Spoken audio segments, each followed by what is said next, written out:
Hello friends, how are you. तो आज का हमारा इस वीडियो का टॉपिक रहेगा structure of cell membrane in detail में पढ़ेंगे जल्दी। तो ध्यान रखकर बिल्कुल अपना कंसंट्रेशन इस वीडियो की तरफ रखना। फ़ोन अपना साइलेंट पे कर दो, कोई नोटिफिकेशन ना आए। ठीक है, जल्दी से जल्दी इसको हम ख़त्म करने की कोशिश करेंगे टॉपिक को। तो स्ट्रक्चर ऑफ सेल मेम्ब्रेन, उसके लिए सबसे पहले हम देख लेते हैं कि सेल मेम्ब्रेन क्या होती है, फिर उसके स्ट्रक्चर के बारे में पढ़ेंगे। तो दिस इज़ अ सेल, ये उसका न्यूक्लियस है और सेल के बाहर की तरफ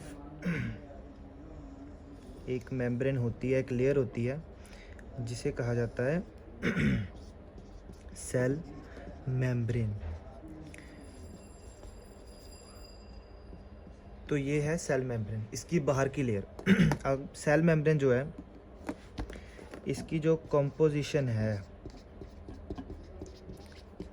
वो तीन चीज़ों से हुई पड़ी है। तीन चीज़ों से इसकी कॉम्पोजिशन हुई है। एक है प्रोटीन्स, एक है लिपिड्स और एक है कार्बोहाइड्रेट्स। ये तीन चीज़ों का कॉम्पोजिशन से सेल मेम्ब्रेन बनी हुई है। अब इसका कितना कितना इसमें परसेंटेज है। प्रोटीन का है 55%, लिपिड्स का है 40% और कार्ब्स का 5%। इन तीन चीज़ों की बनी हुई है सेल मेम्ब्रेन। अब सेल मेम्ब्रेन को अगर हम, ये सेल मेम्ब्रेन है ग्रीन वाली, इसको अगर हम इस पार्ट को तोड़कर जूम किया जाए तो ये किस तरह की दिखती है। इट लुक लाइक्स के यहाँ पर होते हैं इसके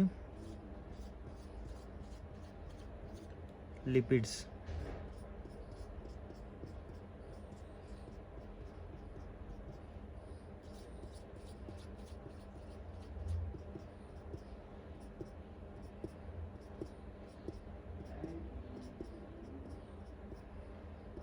ठीक है, ये उसके लिपिड्स होते हैं,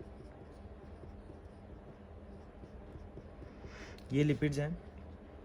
और लिपिड्स की इस पार्ट को, लिपिड के बाहर वाले पार्ट को कहा जाता है हेड और ये बीच वाले पार्ट को कहा जाता है टेल।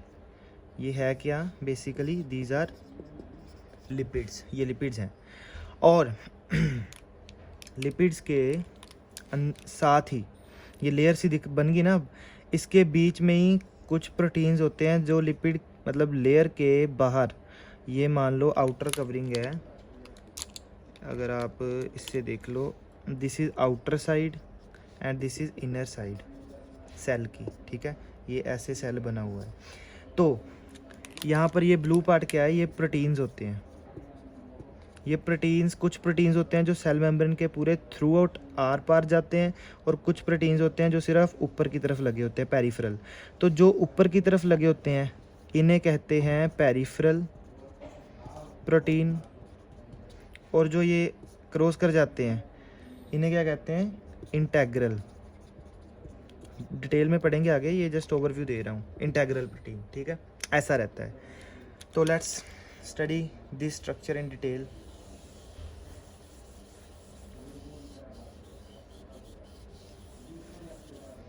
तो सबसे पहले हम क्या पढ़ेंगे,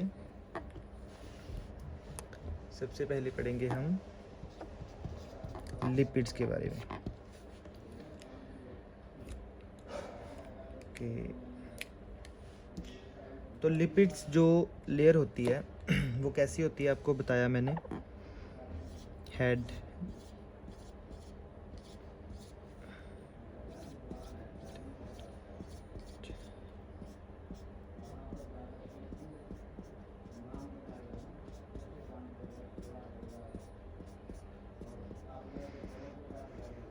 ऐसी होती है लिपिड की लेयर। अब लिपिड्स में भी आगे दो तरह के होते हैं कंपोजिशन में। एक होते हैं फॉस्फोलिपिड्स और दूसरे होते हैं कोलेस्ट्रॉल। ठीक है, फॉस्फोलिपिड्स और कोलेस्ट्रॉल।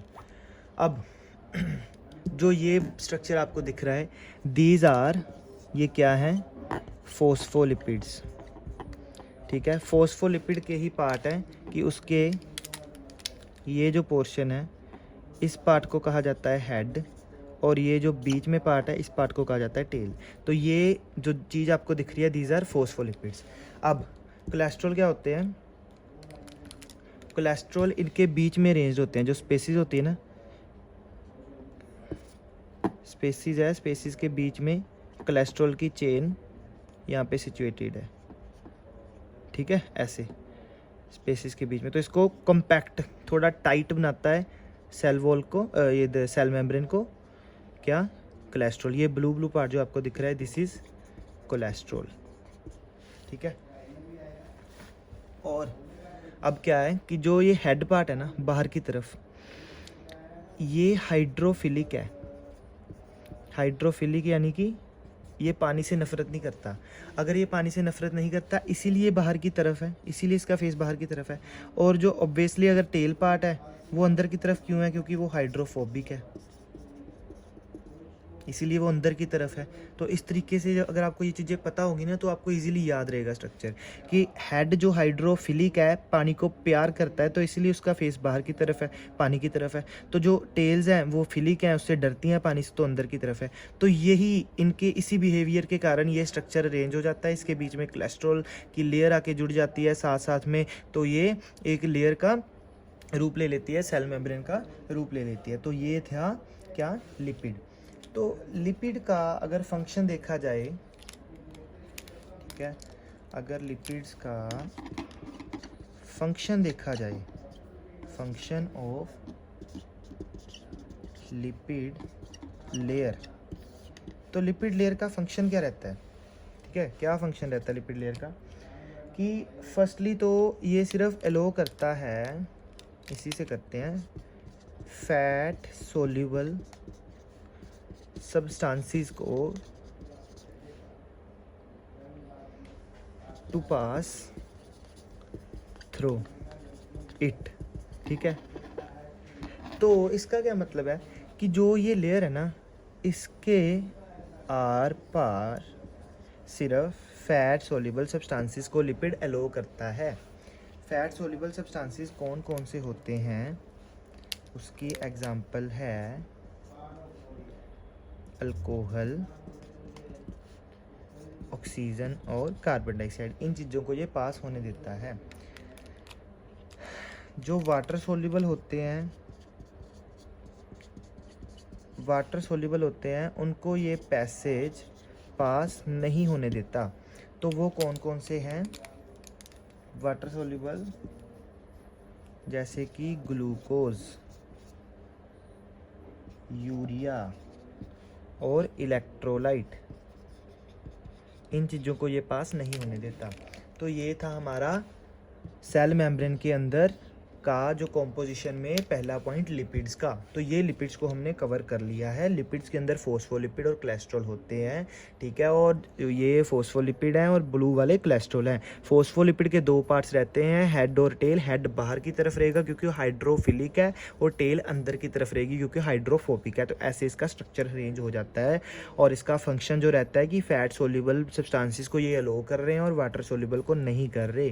फैट सोल्यूबल में एग्जांपल आ जाती है अल्कोहल की, ऑक्सीजन की और कार्बन डाइऑक्साइड की, और वाटर सोल्यूबल में ग्लूकोज और यूरिया की। तो इस वीडियो को आप पॉज करके जो मैंने लिखा है इसको आप अपने नोट्स बना सकते हैं। ठीक है, तो तभी आपको इन फ्यूचर अच्छा समझ आएगा, ज़्यादा सोचना नहीं पड़ेगा और वीडियो फिर से नहीं ढूंढनी पड़ेगी। तो अब उसी में हम सेल मेम्ब्रेन की दूसरी लेयर पढ़ते हैं।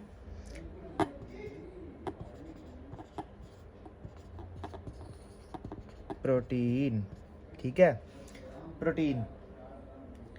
तो प्रोटीन में क्या रहता है? प्रोटीन भी आगे, जैसे लिपिड थे दो, फोस्फोलिपिड और कोलेस्ट्रॉल, तो प्रोटीन भी आगे ऐसे ही रहते हैं। एक होते हैं इंटेग्रल प्रोटीन और दूसरे होते हैं पेरिफेरल प्रोटीन। तो ये भी वैसे ही रहेंगे। इसको ज़रा ध्यान से देखिए। अगर आपको पिछला इमेज याद हो तो ये थे लिपिड्स, ठीक है।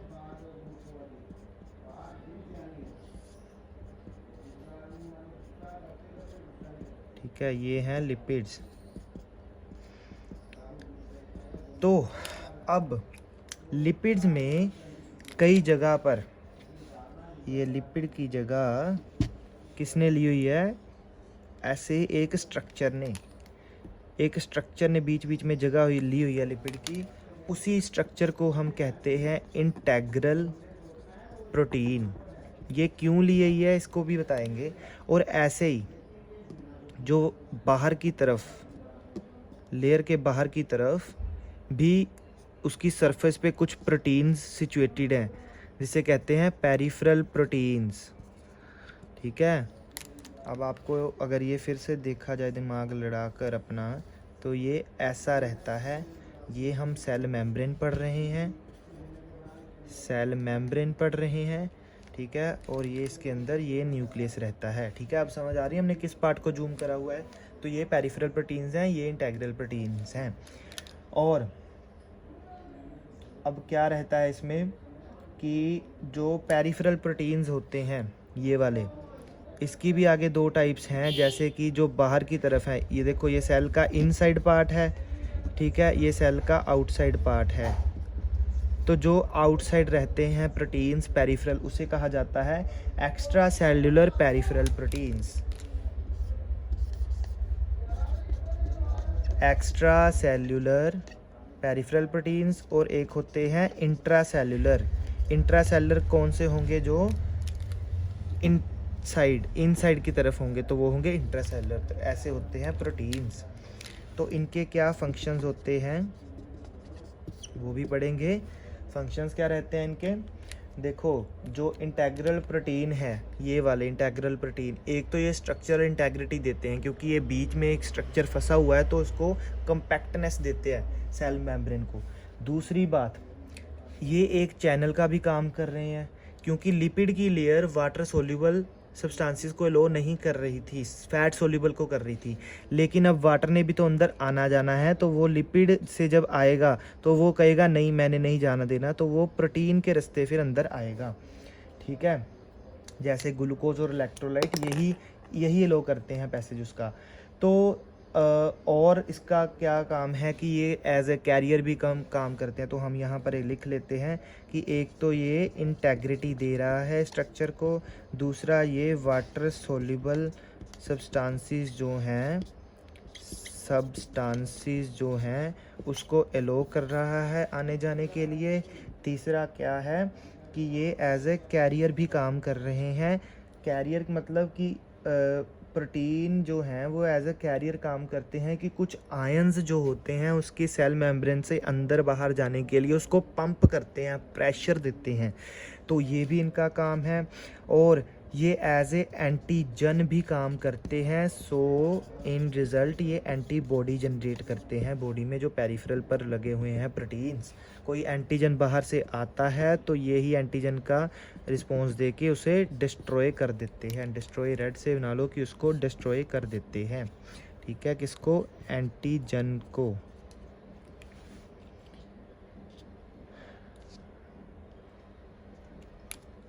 अब उसके बाद हम पढ़ेंगे कार्बोहाइड्रेट्स।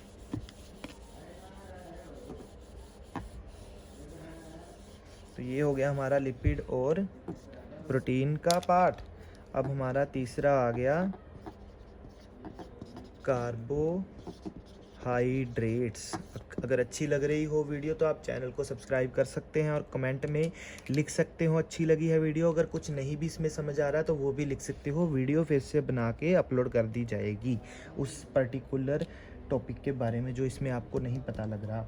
तो कार्बोहाइड्रेट का क्या सीन है कि कार्बोहाइड्रेट जो है वो एलोन नहीं रहते, एलोन नहीं रहेंगे। या तो कार्बोहाइड्रेट्स जो हैं वो प्रोटीन के साथ रहेंगे, तो वो क्या बन जाएंगे? ग्लाइकोप्रोटीन्स, ठीक है। और या फिर कार्बोहाइड्रेट्स जो हैं वो लिपिड्स के साथ रहेंगे, तो वो क्या बन जाएगा, ग्लाइकोलिपिड्स। ठीक है। और कार्बोहाइड्रेट क्या रहता है कि ये सेल की मेम्ब्रेन है, ये उसका न्यूक्लियस है। ठीक है। तो इसी को हमने जूम करा था, ऐसा लिपिड दिख रहा था हमको। ठीक है। तो क्या रहता है कि जो कार्बोहाइड्रेट्स हैं वो लूजली इसके ऊपर भी फिक्स होते हैं, लेयर की आउटर साइड पर। तो उसे क्या कहा जाता है, मीन्स के कार्बोहाइड्रेट्स ऑन लेयर। ठीक है। तो उसे क्या कहा जाता है, ग्लाइकोकैलिक्स, ये ब्लू वाले। ठीक है। तो ऐसा रहता है कार्बोहाइड्रेट्स। तो अब इसका भाई फंक्शन क्या होता है कार्बोहाइड्रेट्स का, बाकियों के तो फंक्शन हमने पढ़ लिया, अब इसका क्या फंक्शन रहता है। पहली बात तो ये जो लेयर्स पर होते हैं, ठीक है, अब ये एक सेल है, इसकी लेयर पर ऐसे ऐसे कार्बोहाइड्रेट्स हैं, तो इधर ये दूसरा सेल है और इसकी लेयर पर भी कार्बोहाइड्रेट्स लगे हुए हैं। तो ये आपस में इसको स्टिक करेगा तभी सेल की ऐसी अपीयरेंस बनती है। 3-4 सेल इकट्ठे तभी हो सकते हैं क्योंकि कार्ब्स जो हैं उसके बीच में वो इसको स्टिक कर रहा है एक दूसरे के साथ। ठीक है। ये हो गया इसका फंक्शन। और इसका फंक्शन क्या है कि कुछ हार्मोन्स के लिए, कुछ हार्मोन जो हैं उसको ये एज ए रिसेप्टर भी वर्क करते हैं, उसको रिसीप्ट करने के लिए एज ए रिसेप्टर। तो ये दो मेन फंक्शन है इसके। ठीक है। पहला क्या है कि एक तो ये टाइट फिक्सेशन करता है, टाइट, ये गलत हो गया, टाइट फिक्सेशन करता है ऑफ नेबर सेल्स।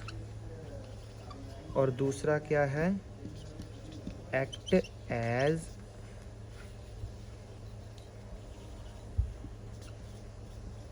रिसेप्टर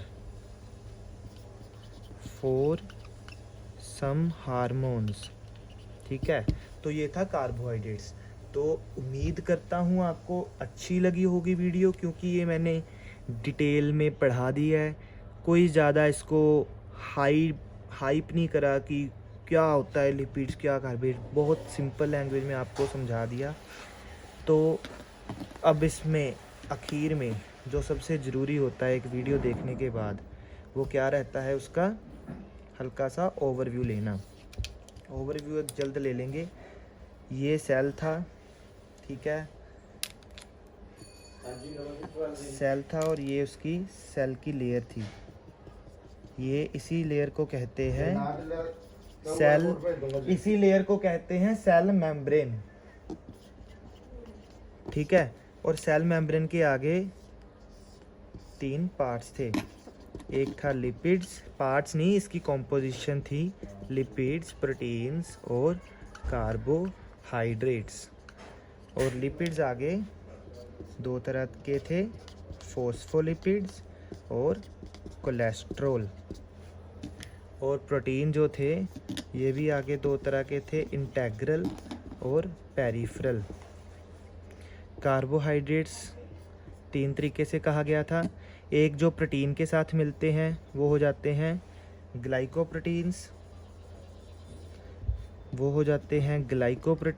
ठीक है, ग्लाइकोप्रोटीन्स। और जो लिपिड के साथ मिलते हैं वो ग्लाइकोलिपिड्स। और जो सेल मेम्ब्रेन की लेयर पर होते हैं उसे कहते हैं ग्लाइकोकैलिक्स।